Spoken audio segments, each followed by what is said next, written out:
Contraceptives exactly क्या होते हैं?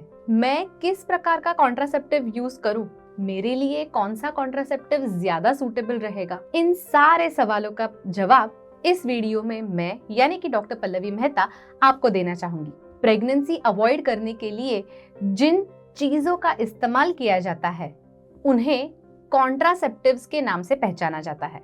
तो ऐसे कपल्स जिन्हें अभी प्रेगनेंसी नहीं चाहिए, कुछ ऐसे कपल्स जो प्रेगनेंसी अवॉइड करना चाहते हैं, यंग एज कपल्स, इन सारे कपल्स के लिए कॉन्ट्रासेप्टिव्स का अच्छी तरह से नॉलेज होना बहुत ही ज्यादा जरूरी होता है। अब हर एक कॉन्ट्रासेप्टिव हर एक इंसान के लिए सूटेबल नहीं रहता। सबसे पहले मैं आपको हर कॉन्ट्रासेप्टिव के बारे में इंफॉर्मेशन दे दूंगी और उसके बाद किस प्रकार के कॉन्ट्रासेप्टिव्स किसे अवॉइड करने चाहिए इनके बारे में भी समझ लेते हैं। कॉन्ट्रासेप्टिव्स यानी कि बर्थ कंट्रोल मेजर्स ब्रॉडली दो कैटेगरीज में क्लासिफाई कर सकते हैं।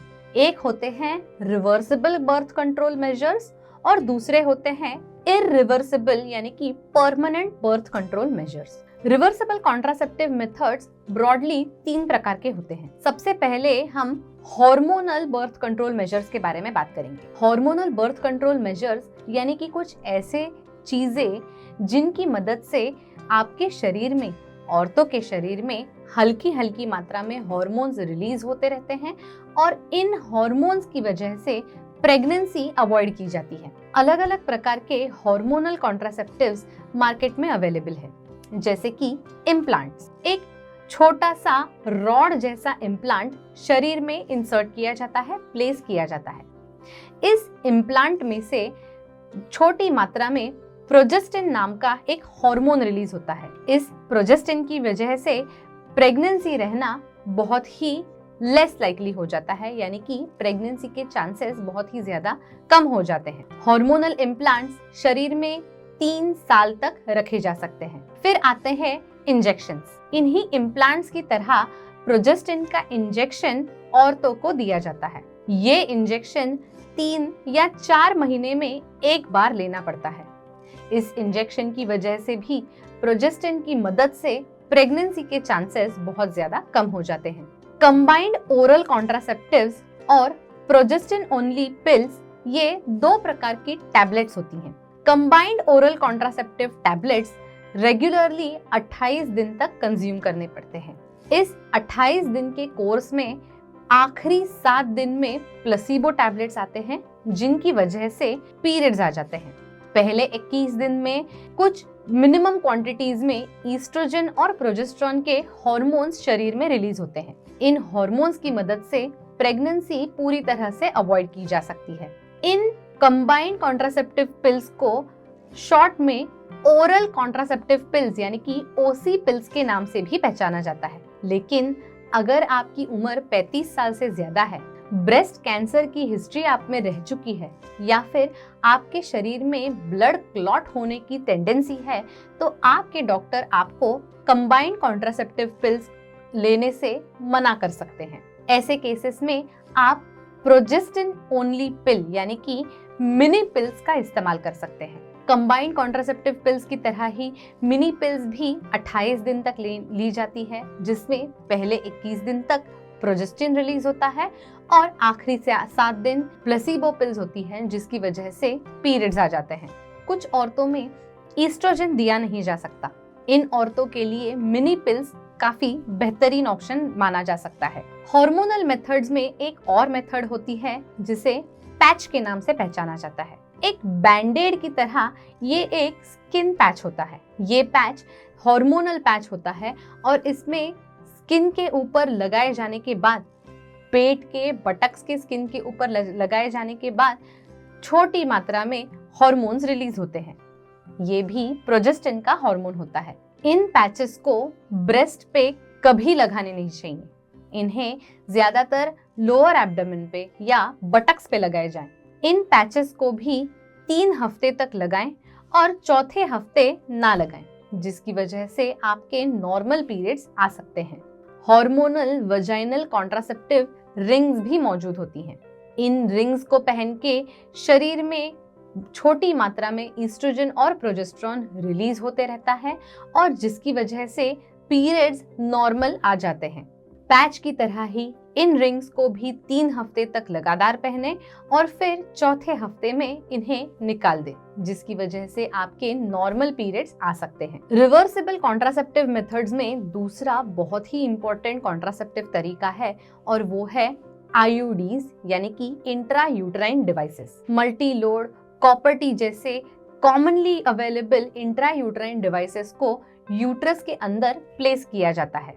लिवोनॉर्जेस्ट्रल आईयूडी डिवाइस होता है जिसे यूट्रस के अंदर प्लेस किया जाता है। इस डिवाइस में से भी रोज हल्की मात्रा में प्रोजेस्टेरॉन रिलीज होता है और उस प्रोजेस्टेरॉन की वजह से प्रेगनेंसी अवॉइड की जाती है। ये एक टी शेप्ड डिवाइस होता है और इसे यूट्रस में कंटिन्यूअस रखा जा सकता है। लिवोनॉर्जेस्ट्रल का कौन सा डिवाइस आप इस्तेमाल कर रहे हैं उस पे निर्भर करता है कि आप इस डिवाइस को 3 साल तक या 8 साल तक शरीर के अंदर रख सकती हैं। कॉपर टी नाम का एक बहुत ही कॉमन डिवाइस इंडिया में यूज होता है। टी शेप का ये डिवाइस भी यूट्रस के अंदर प्लेस होता है। इस डिवाइस को यूट्रस के अंदर 10 साल तक रखा जा सकता है और इससे काफी इफेक्टिवली प्रेगनेंसी अवॉइड हो जाती है। रिवर्सिबल बर्थ कंट्रोल में और एक बहुत ही इम्पोर्टेंट तरीका होता है और जिसे बैरियर मेथड के नाम से पहचाना जाता है। ये सबसे कॉमनली अडॉप्टेड कॉन्ट्रासेप्टिव मेथड होता है क्योंकि लास्ट मिनट कॉन्ट्रासेप्शन अगर कोई चाहे तो इस मेथड से उन्हें काफी आसानी से कॉन्ट्रासेप्शन मिल सकता है। बैरियर मेथड में male female condoms, female rings का इस्तेमाल किया जाता है। मेल और फीमेल कॉन्डम्स ज्यादातर लेटेक्स के बने रहते हैं। इन कॉन्डम्स की मदद से सेक्सुअल इन्फेक्शंस भी काफी अच्छी तरह से प्रिवेंट किए जा सकते हैं, अवॉइड किए जा सकते हैं। मेल कॉन्डम्स इस्तेमाल करने के लिए आप अलग अलग ल्यूब्रिकेंट्स का भी इस्तेमाल कर सकते हैं, लेकिन ऑयल का इस्तेमाल पूरी तरह से अवॉइड करें। अगर कॉन्डम इस्तेमाल करते वक्त ल्यूब्रिकेशन के लिए आप ऑयल का इस्तेमाल करते हैं तो उससे कॉन्डम के फटने की संभावना होती है। मेल कॉन्डम्स की तरह ही फीमेल कॉन्डम्स अवेलेबल होते हैं। इन फीमेल कॉन्डम्स को फीमेल के शरीर के अंदर प्लेस किया जाता है। मेल कॉन्डम की तरह ही फीमेल कॉन्डम्स भी सेक्सुअल इन्फेक्शंस को ट्रांसमिट होने से बचा सकते हैं। औरतों के इस्तेमाल के लिए डायफ्राम या सर्वाइकल कैप का भी इस्तेमाल काफी अच्छी तरह से किया जा सकता है। डायफ्राम और सर्वाइकल कैप की मदद से सर्विक्स का मुंह बंद हो जाता है और स्पर्म्स अंदर जाने से, यूट्रस के अंदर जाने से अवॉइड हो सकते हैं। लेकिन डायफ्राम और सर्वाइकल कैप के इस्तेमाल के दौरान स्पर्मिसाइड्स का इस्तेमाल करना ना भूलें। कभी कभी कुछ स्पर्म्स अगर वजाइनल कैनाल में रह जाएं तो जब आप डायफ्राम निकालते हैं उसके बाद ये स्पर्म्स यूट्रस के अंदर जा सकते हैं। स्पर्मिसाइड क्रीम्स भी अवेलेबल होती हैं और स्पर्मिसाइडल स्पंजेस भी अवेलेबल होते हैं। इन स्पंजेस को सर्विक्स के बाजू में प्लेस किया जाता है और इन स्पंज में से कुछ स्पर्मिसाइड निकल आते हैं। इन स्पर्मिसाइड्स की मदद से स्पर्म्स सारे के सारे सर्विक्स के अंदर ही मर जाते हैं और इससे प्रेगनेंसी काफी इफेक्टिवली अवॉइड की जा सकती है। स्पंजेस औरतों के शरीर में 24 घंटे तक इफेक्टिवली काम करते हैं। इंटरकॉर्स के बाद भी 6 घंटे तक स्पंज को शरीर के अंदर रखना बहुत ही इम्पोर्टेंट होता है, जिससे ज्यादा से ज्यादा स्पर्म्स किल हो सके। स्पंजेस की तरह ही स्पर्मिसाइडल जेल्स, स्पर्मिसाइडल क्रीम्स भी अवेलेबल होती हैं। इन क्रीम्स को काफी लिबरल मात्रा में वजाइना के अंदर अगर लगाया जाए तो इंटरकोर्स के बाद स्पर्म्स को इस क्रीम की मदद से मार दिया जा सकता है। स्पर्मिसाइडल क्रीम्स को इंटरकोर्स के 1 घंटे के अंदर लगाना चाहिए और इंटरकोर्स के 6 घंटे से 8 घंटे बाद तक भी स्पर्मिसाइडल जेल को, स्पर्मिसाइडल क्रीम्स को वजाइना के अंदर लगे रहने दें। कुछ नेचुरल फिजियोलॉजिकल कॉन्ट्रासेप्शंस भी हमें काफी आसानी से अवेलेबल हो सकते हैं, जैसे कि लैक्टेशन एमेनोरिया। डिलीवरी के बाद जब औरत ब्रेस्ट फीडिंग कर रही होती है तब लैक्टेशन एमेनोरिया होता है, जिसमें ब्रेस्ट फीडिंग की वजह से औरतों में पीरियड्स नहीं आते। ब्रेस्ट फीडिंग की वजह से औरतों में एक नेचुरल कॉन्ट्रासेप्शन आ जाता है, जिसमें प्रेगनेंसी के तुरंत बाद दूसरी प्रेगनेंसी रहना थोड़ा सा डिफिकल्ट हो जाता है। लेकिन प्रेगनेंसी के यानी कि डिलीवरी के कितने दिनों के बाद आप इंटरकॉर्स कर सकते हैं, इसके बारे में अगर आपको ज्यादा जानकारी चाहिए हो तो हमारा रिलेटेड वीडियो जरूर देखें। इस वीडियो के डिस्क्रिप्शन में आपको उस वीडियो की लिंक मिल जाएगी।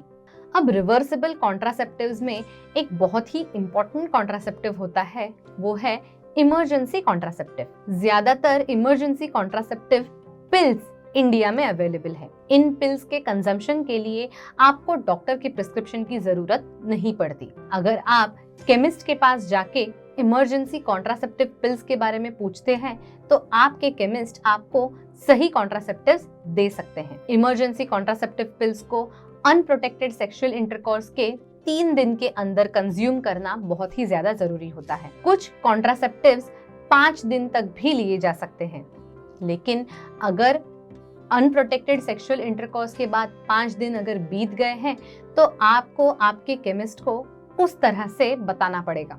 कुछ केसेस में अनप्रोटेक्टेड सेक्सुअल इंटरकॉर्स के बाद कॉपर टी का भी इस्तेमाल किया जा सकता है। कॉपर टी को अनप्रोटेक्टेड सेक्सुअल इंटरकॉर्स के 5 दिन के अंदर अगर इंसर्ट किया जाए तो प्रेगनेंसी को काफी इफेक्टिवली अवॉइड किया जा सकता है।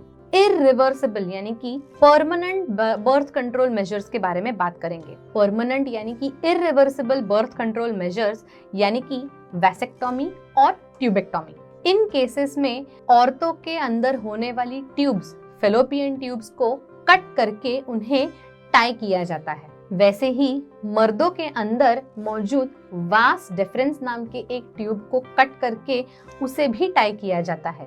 इस कटिंग ऑफ ट्यूब की वजह से अंडे ओवरीज में से यूट्रस में नहीं पहुंच सकते और स्पर्म्स स्क्रोटम में से बाहर नहीं पहुंच सकते। इसीलिए ये एक बेस्ट और मोस्ट फूल प्रूफ तरीका होता है टू कंट्रोल बर्थ। ट्यूबेक्टोमी और वैसेक्टोमी को अगर कंडक्ट किया जाए तो इन लोगों में दोबारा से प्रेगनेंसी इम्पॉसिबल होता है, लेकिन वैसेक्टोमी के बाद कुछ दिनों तक आपको अन्य बर्थ कंट्रोल का इस्तेमाल करने की जरूरत पड़ सकती है। अब हम इस पे फोकस करते हैं कि किस प्रकार की कॉन्ट्रासेप्टिव मेरे लिए सूटेबल होगी। अगर आपकी एज 16 साल से कम है तो इंसर्ट होने वाली कॉन्ट्रासेप्टिव्स को आपको अवॉइड करना चाहिए। आप पैचेस के मदद से, ओरल कॉन्ट्रासेप्टिव पिल्स की मदद से आप अपने आप को बर्थ कंट्रोल रख सकती हैं। अगर किसी को उन्हें जितने चाहिए उतने बच्चे हो गए हों और लाइफ में उन्हें वापस बच्चे पैदा नहीं करने हो तो उन्हें ट्यूबेक्टोमी और वैसेक्टोमी को कंसिडर करना चाहिए। इन लोगों को इररिवर्सिबल बर्थ कंट्रोल के लिए कंसिडर जरूर करें। अगर किसी के मल्टीपल सेक्सुअल पार्टनर्स हैं और सेक्सुअल एक्सपोजर बहुत ज्यादा है, STI का एक्सपोजर बहुत ज्यादा है, तो इन लोगों को हार्मोनल बर्थ कंट्रोल मेजर्स के साथ ही साथ बैरियर बर्थ कंट्रोल मेजर्स का इस्तेमाल करना बहुत ही ज्यादा जरूरी होता है। इन्हें डबल प्रोटेक्शन की जरूरत होती है, क्योंकि बर्थ कंट्रोल के अलावा इन लोगों में इन्फेक्शन स्प्रेड ना होने के लिए भी उतनी ही ट्राई होनी चाहिए। आई होप आपको किस प्रकार का कॉन्ट्रासेप्टिव इस्तेमाल करना चाहिए इसके बारे में काफी अच्छी तरह से क्लैरिटी मिल गई हो। आपके लिए कौन सा कॉन्ट्रासेप्टिव सबसे ज्यादा अच्छा और बेहतरीन होगा उसके बारे में अगर पूछना है तो आप अपने डॉक्टर से, अपने गायनेकोलॉजिस्ट से जरूर बात करें। अपने डॉक्टर से आपकी सिचुएशन को, आपकी सेक्सुअल ओरिएंटेशन को अच्छी तरह से और बेझिझक बताने के बाद आपके डॉक्टर आपको सबसे सूटेबल कॉन्ट्रासेप्टिव तरीके के बारे में सुझाव दे सकते हैं। Thank you.